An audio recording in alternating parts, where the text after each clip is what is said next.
Shortened English higher grade 120 words per minute SBTET speed papers May 1964. Please get ready. Start. Mr. Governor, Mr. Chief Minister, ladies and gentlemen, it is a matter of gratification that this state is forging ahead with schemes for provision of medical relief, sanitation and other necessary services. In a vast country like India, with a large population, much of it ill-nourished and with ill health, it is more or less inevitable and necessary consequence. We are therefore trying our best to tackle this question from both ends, while on one side efforts are being made to improve the living conditions to raise the general living standard of our people, which will include also improvement in their health. On the other side, attempts are being made to provide medical facilities and service on as large a scale as we can possibly do in our present conditions. I am therefore happy to learn that in this state you have made good progress already, and that deficiencies in the various services are being made good very quickly. In modern medicine, for diagnosis, pathological laboratories and also for electric treatment, various kinds of sera are an absolute necessity. It is found by experience that there are several diseases which can be controlled. They have been controlled in other countries, and to the extent we have been able to use old methods and facilities, we have been able to control them in our country too. It is therefore essential that each state should have all the necessary equipments for the purpose of supplying the drugs, the sera and the vaccines which are required for the purpose.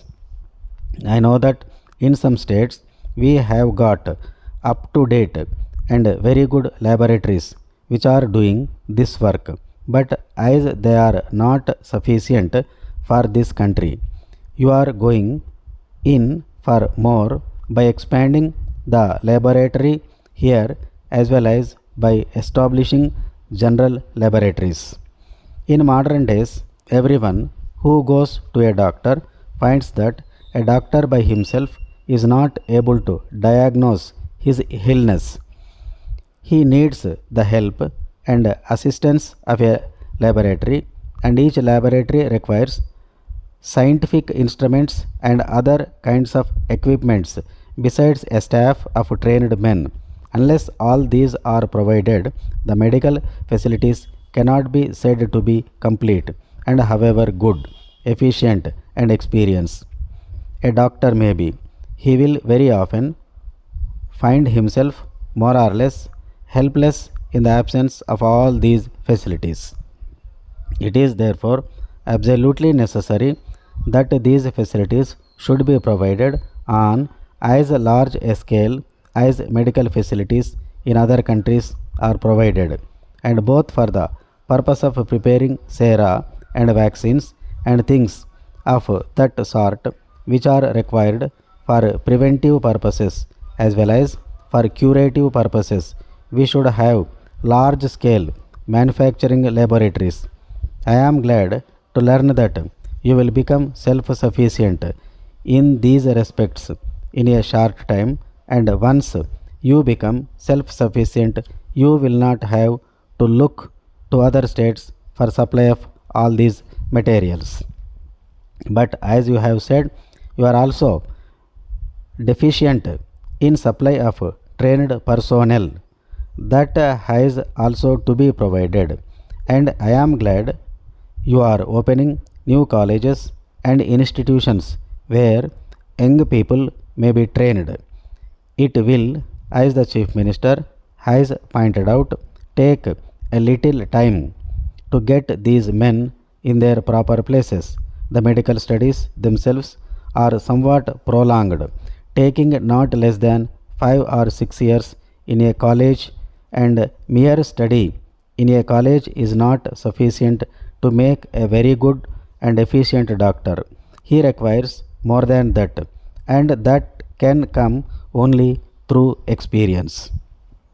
So, it will take a few years before you are able to have good and efficient personnel in all your hospitals and dispensaries.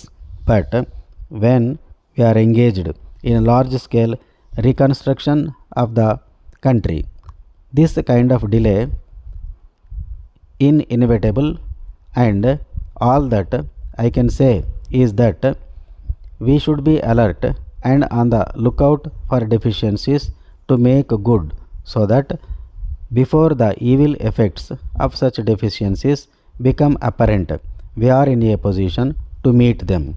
In this country, we have been able to control many bad diseases. I believe plague has been very largely controlled, and I remember the days some more than 50 years ago when plague appeared for the first time in this country, and the panic it created. For many years after that, it continued to take a large toll of life in this country. But now we do not hear of a plague epidemic. I think that has been brought under control, I believe, largely by some kind of vaccination. Malaria is on a fair way to being controlled. That, of course, is not by injections, but by some other means, by some kind of treatment, widespread prevention, and destruction of mosquitoes which carry the disease. Similarly, I believe cholera also, whenever it breaks out or shows signs of breaking out, can be controlled, and very often brought under control in good time before it can take a very heavy toll of lives. I believe there is a very serious attempt being made to bring even TB under control, and similarly, we have got other diseases which are being controlled. Apart from this kind of preventive and curative treatment, our hospitals on a very large scale are catering for the cure of people who fall ill, who are taken seriously ill on account of some disease or other, and in these hospitals as well as in other places, curative medicine is very largely used, much of which is still imported.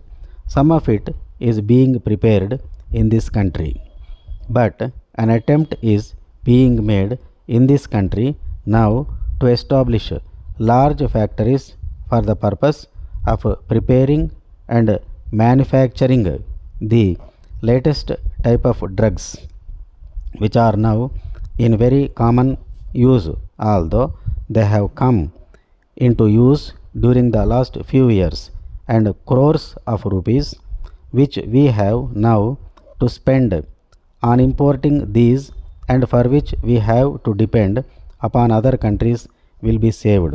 And I hope in not distant future we shall be able to produce all these drugs in our own country. But it is not enough to have factories and laboratories. These factories and laboratories which deal in such things require a constant research for indicating improvement.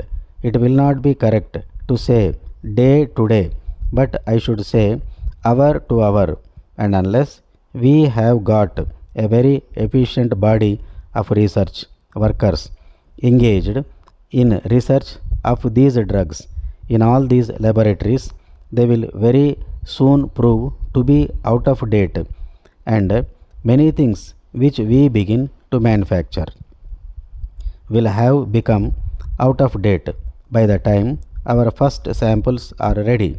Therefore, in order to be able to keep pace with the progress of all these things in other parts of the world, we require a very efficient body of research workers who will keep our knowledge, practical knowledge, up to date, and whose knowledge will be available not only for improving things which we manufacture, in our country, but also for adding to the knowledge of the world so that we may produce better stuffs.